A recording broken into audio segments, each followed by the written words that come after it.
Morning জার্নিতে সুপ্রভাত বন্ধুরা, সকাল সকাল আবার একটা ব্লগ নিয়ে হাজির হয়ে গেছি। আজকের হচ্ছে সকাল সকাল আমার সমস্ত কাজ সরে গেছে। এখন বাজে সকাল 10টা। তো 10টা থেকে আমি ভিডিও করা শুরু করেছি। সকাল থেকে খুব বিজি ছিলাম। সকালে তাড়াতাড়ি উঠে সব ঘর ঝাঁটিয়ে সামনে জল দিয়ে ধুয়ে তারপরে আমি ব্রেকফাস্ট বানাতে গেলাম। আজকে ব্রেকফাস্টে চা বসিয়েছি আর বিস্কিট খেয়েছি। রাতে ঢোকলা বানিয়েছিলাম, মেয়েরা ঢোকলা একটু খেয়েছে আর কুকিজ খেয়েছে সব। আর ছোট মেয়ে আর বড় মেয়েকে দুজনকে পাঠিয়েছিলাম সকালে। ওদের 8টার দিকে পাঠিয়েছিলাম দোকানে। ওরা বললো যে আজকে মুরগি খাবো। তো বড় মেয়ের বড় মুরগির খেতে মানে ইচ্ছা, প্রচণ্ড চিকেনের ভক্ত। আমি যখনই ডাক্তারের কাছে যাব কি কোথাও যাব সঙ্গে সঙ্গে বলবে আমরা মুরগা খাবো। মুরগা ছিল নিয়ে আসবো ভাবলাম রাত্রে। তারপর ভাবলাম না, ফ্রেশ নিয়ে এসে ফ্রেশ রান্না করব।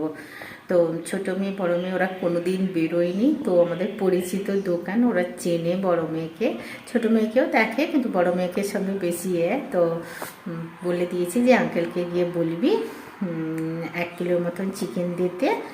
তো এখানে আমাদের চিকেন হচ্ছে 180 কি 90 হয়, ওই 200 টাকা 210 টাকার মতন হয়। তো দাদাটা সবসময় 200 টাকাই নেয়, 10 টাকা আমাদের ছেড়ে দেয়। আর মেয়েদের পছন্দের সব দেবে, স্টোমাক দেবে আর দেবে, তার লেগ পিসটা বড় থাকবে, এরকম করে সাজিয়ে গুছিয়ে মেয়ে আমাদের বাড়িতে চিকেন পাঠিয়ে দেয়। তো মেয়েদেরকে পাঠিয়ে দিয়েই আমি সঙ্গে সঙ্গে চাটা বসালাম। আর এখানে ফ্রিজ থেকে জল পড়েছিল বলে ওটা পরিষ্কার করলাম, জল ফল দিয়ে পুরো রান্নাঘরটা জল ঢেলে পরিষ্কার করলাম। দিয়ে একদিকে চা হচ্ছিল আর একদিকে আমি পরিষ্কার করে সব রেডি করে ততক্ষণে বড়মশাই ফ্রেশ হয়ে গেছে। ছোটো মেয়ে আর বড় মেয়ে দুজন চলে এসছে, ব্রেকফাস্টও হয়ে গেছে। এখন আমি রান্না বসিয়ে দিয়েছি। ওই আগে আমি প্রথমে ফুলকপি আর সয়াবিন তরকারি করে নিয়েছি নিরামিষ। আমার জন্য মটরশুঁটি দেবো বলে ভুলেই গেছি। তাড়াহুড়ায় জলদি কাজ করতে গেলে সব ভুলেই যাই আমি। দিয়ে নিরামিষ তরকারিটা আগে বের করে নিয়েছি। তারপরে এখন চিকেনটা বসিয়ে দিয়েছি। ওদের চিকেন কষা করব আর রুটি করব। আর আমরা আজকে কোথায় যাব বলে তো এত সকাল সকাল সব কিছু রেডি হচ্ছে। আজকের আমার এমআরআই আছে, আমারও আছে, আমার বড় মশাইয়ের আছে। ওর পায়ের হবে এমআরআই আর আমার এইটা আর এইটা দুটো কাঁধের আর হাতের আমার এমআরআই আছে। তো এই জন্য আমরা 1টার দিকে গাড়ি আসবে আমাদের। তো 4:30-র দিকে আমাদের ওখানে মানে রিপোর্টিং আছে, মতলব আমাদের ওখানে আমার আছে। তো আমার আছে 5টার সময় আমার এমআরআই হবে আর আমার বড়মশাইয়ের আছে 5:30টায়। তো এখান থেকে 1টার সময় আমাদের বেরোতে হবে, রাস্তাঘাট আছে, সময় লাগবে। তো ওই জন্য তাড়াতাড়ি একদম রেডি হয়ে রেডি থেকে তারপরে 1টার সময় চলে যাব। এই জন্য তাড়াতাড়ি করে সব রান্না করে নিচ্ছি। আর এইগুলো সব খুলে যেতে হবে, এমআরআই হলে কোনো থাকবে না, এই চাকা পোলা সব কিছু শিথিলিয়ে যেতে হবে। তো এই কথা বলে নিই, ততক্ষণ চিকেনটা বসিয়েছি। চিকেনটা যতক্ষণ কষা হচ্ছে ততক্ষণ চলো তোমাদের সাথে একটু কথা বলে নিই। আর কি রান্না করছি সেটা তোমাদের এক ঝলক দেখিয়ে দিই, চলো সাথে থাকো। আর এমআরআই করতে গেলে রাস্তাতে করব, কিন্তু আমার হসপিটালটায় একদম ক্যামেরা অ্যালাউ নেই, ভিডিও কলেও কথা বলতে দেয় না ওখানে। যারা পেশেন্ট থাকে তাদের কাছে দেখা করতে গেলেও ফোন অ্যালাউ করে না। তবু তো আমি লুকিয়ে একটু করে নিই। তাও আজকের এমআরআইতে করতে পারবো কিনা আমি সেটা জানি না। তবু হয়তো পৌঁছে হয়তো একটুখানি করতে পারবো, রিসেপশনে বসে থাকলে তখন একটু করতে পারবো। তো আজকের ফাঁকা যেহেতু চলো জানি না করতে পারবো কিনা, গ্যারেন্টি দিতে পারছি না ভাই। ফুলকপি সয়াবিন দিয়ে একটা নিরামিষ তরকারি করেছি। এটা হচ্ছে বাদাম পোস্ত দিয়ে করেছি, টমেটো দিয়ে, দারুণ লাগে খেতে। আর এদিকে চিকেনটা বসিয়ে দিয়েছি, চিকেন কষা করব আর সাথে করব রুটি, মানে বেশি ঝোল করব না, কষা দুবেলার হয়ে যাবে। এখন ওরা খাবে 3 জন, আবার রাত্রে ওরা 3 জন খাবে। চিকেনটা হয়ে গেলেই সঙ্গে সঙ্গে রুটি করে বড়মশাইকে খেতে দিয়ে দেবো, ও একটু খেয়ে একটু রেস্ট করবে।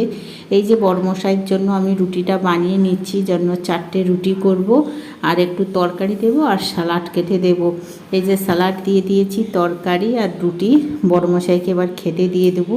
ও ও একটু খাওয়া দাওয়া করে রেস্ট করে। এই যে বড়মশাইকে খাবার দিতে আমার বড়মশাই বলছে আমাকে কত ভালোবাসে, আগে খেতে দিয়ে দিল। এখন আমারও খাওয়া দাওয়া হয়ে গেছে, আমিও রেডি হয়ে পড়েছি। গাড়ি চলে এসছে, ওরা আমার বড়মশাইকে তুলছে আর আমি তখন চলে এসেছি একটু তোমাদের সঙ্গে কথা বলবো বলে। যে দেখো রেডি হয়ে গেছি আর হাতে কিছুই নেই, শুধু ওয়াচটা পরেছি, ওটা গিয়ে ওখানে খুলে দেব।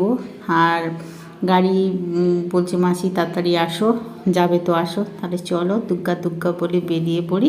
রাস্তায় গিয়ে দেখা হচ্ছে কি না করছি। আর আমরা ইউটিউবারও তো 1 নম্বরের বড় বড় চোর, চুরি করে করে ভিডিও করি শুধু। এই যে আমার বড় মশাই উঠে যাচ্ছে গাড়িতে করে, নেংচে নেংচে চলে যাচ্ছে, বলে আমি আজকে একটু হাঁটতে পারছি, আমি যাব। ব্যাগগুলো তুলে দিল সব। এবার গাড়ি আমাদের ছেড়ে দিয়েছে, দুগ্গা দুগ্গা বলে রওনা দিয়ে দিলাম। বড় মশাই সামনে বসেছে, ওর পা মিলিয়ে বসতে সুবিধা হবে, আমি পিছনে বসে আছি। তো পিছনে বসা মানে আমাদের ভিডিও করা, ভিডিও করতে হবে, বকর বকর করতে হবে, তোমাদের মাথা খেতে হবে। এবারে কল্যাণীর হাইওয়েতে উঠে পড়েছি। প্রচণ্ড বাতাস যেমন তেমনই প্রচণ্ড রোদ, রোদে যেন ঝলসে যাচ্ছে। খিড়কিটা খুলেছি যেন হাত ফাতগুলো ঝলসে যাচ্ছে, এতটা রোদ উঠেছে। জানি না, প্রচণ্ড গরমও পড়ে গেছে। এরপরে বাইরে বেরোনো বোধহয় মুশকিল হয়ে যাবে। আর আমার তো একদম গরম সহ্য হয় না, আমার ঠান্ডা হলে খুব ভালো লাগে।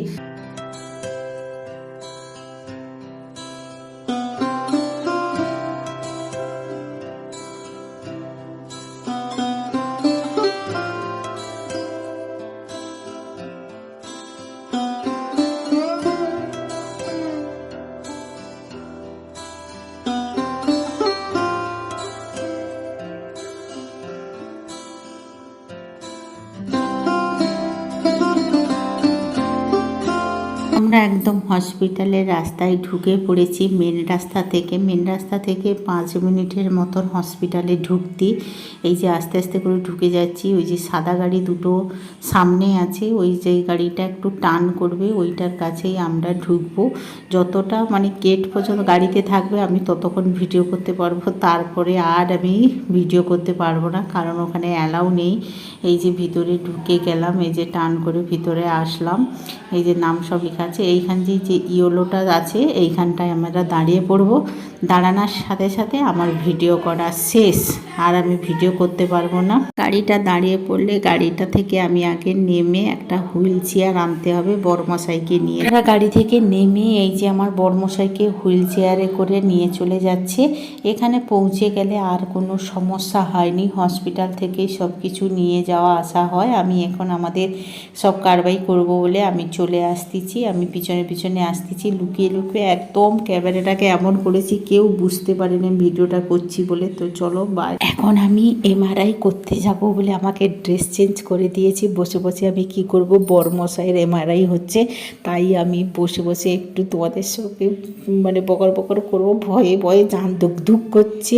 আর এদিকে দেখো একটু দরজাটা খুলেছে বলে আমি একটুখানি বড়মশাই লুকিয়ে ভিডিও করিয়ে নিয়ে বন্ধ করে দিলাম ফোন। আমাদের সব কিছু কাজ কমপ্লিট হয়ে গেছে। এবারে আমরা গাড়িতে করে বাড়ি ফিরে আসতেছি। আর দেখো রাতের কলকাতা কি সুন্দর সেজে উঠেছে, রাতে একদম লাইট দিয়ে।